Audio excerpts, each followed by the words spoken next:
বিএনপির শক্তিশালী অবস্থানের কারণেই জাতীয় সংসদ নির্বাচন হবে ফেব্রুয়ারিতে।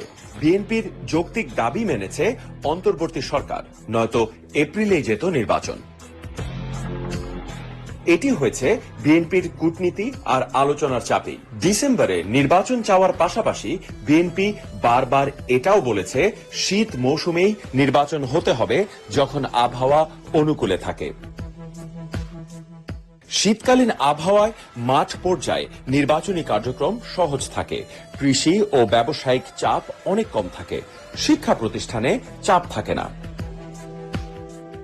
অন্যদিকে এপ্রিলে ভোট মানেই প্রচন্ড গরম, কালবৈশাখী, বজ্রসহ বৃষ্টি আর ঘূর্ণিঝড়ের শঙ্কা। এপ্রিলে নির্বাচন মানে রমজানের মধ্যে প্রচারণা চালানো, বড় মৌসুমে কৃষকদের ব্যস্ত থাকা, বাজেট প্রদানের সময় না পাওয়া। জনগণের কথা চিন্তা করেই গণতন্ত্রের স্বার্থে এসব বাস্তব যুক্তি তুলে ধরেছিল বিএনপি। তাই তো অন্তর্বর্তী সরকারও রাজি হলো, এপ্রিলের চিন্তা বাদ দিয়ে ফেব্রুয়ারিতে নির্বাচন এগিয়ে আনলো। দিল্লি নয়, পিন্ডি নয়, নয় অন্য কোন দেশ, সবার আগে বাংলাদেশ। তারেক রহমান স্পষ্ট করে বলেছেন, দিল্লি নয়, পিন্ডি নয়, নয় অন্য কোন দেশ, সবার আগে বাংলাদেশ। এই আদর্শে অনুপ্রাণিত হয়ে বিএনপি জনগণের স্বার্থে সমাধান চেয়েছে।